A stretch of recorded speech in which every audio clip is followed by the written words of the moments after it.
కేసీఆర్ విచారణ ఒక బూటకం. ఆయనది రేవంత్ది క్విడ్ ప్రోకో. ఎవరిది? కేసీఆర్ది, రేవంత్ రెడ్డిది. ఫోన్ ట్యాపింగ్ అసలు బాధితులము మేమే. ఎవరంటారు? భారతీయ జనతా పార్టీ తెలంగాణ రాష్ట్ర అధ్యక్షుడు రామచంద్రరావు గారు అంటున్నారు. ఫోన్ ట్యాపింగ్లో అసలైన బాధితులం మేమే. 2 ఏళ్లైనా కేసును సాగదీస్తున్నారు. బాధ్యులను ఎందుకు అరెస్ట్ చేయలే? మున్సిపాలిటీలో 2500 కోట్ల స్కామ్ జరిగింది. పన్నుల డబ్బు కాంగ్రెస్ నేతల జేబుల్లోకి పోయింది. బీజేపీ అధ్యక్షుడు రామచంద్రరావు కాంగ్రెస్ పాలన మీద ఛార్జ్షీట్ విడుదల చేసిండట.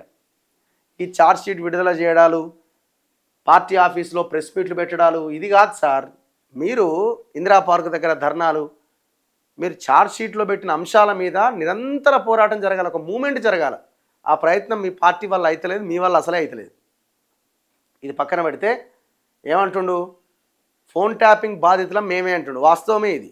మీరు కూడా ఫోన్ ట్యాపింగ్ బాధితులే. మీ పార్టీ నాయకులు అందరు ఫోన్లు ట్యాప్ చేసిరు, అవును కదా?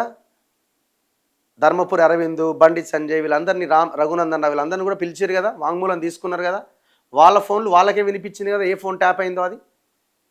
అండ్ దాంతోపాటుగా మీ పార్టీ ఆర్గనైజింగ్ సెక్రటరీ ఆయన ఎవరు? బిఎల్ సంతోష్ని ఆయన ఫోన్లు ట్యాప్ చేసి మీ 4 ఎమ్మెల్యేల కొనుగోలు కేసులు మిమ్మల్ని అడ్డంగా ఇరికిచ్చి ఎలక్షన్లకు ముందు మిమ్మల్ని బదనాం చేసి ఆగమాగం చేసి మీ బిఎల్ సంతోష్ని కూడా అరెస్ట్ చేయడానికి ఇక్కడ నుంచి ఒక ప్రత్యేక హెలికాప్టర్లో అధికారులను పంపించి ఎంత ప్రయత్నం చేసి మరి ఆ కేసు ఏమైంది? రేవంత్ రెడ్డి చేయలేకపోతున్నాడు కదా, మీరేం చేయాలా? ఒక ప్రైవేట్ పిటిషన్ కోర్టులో సిబిఐకి అప్పగించమనండి. మీరు ఇమీడియట్గా థరవ్ ఎంక్వైరీ చేయండి.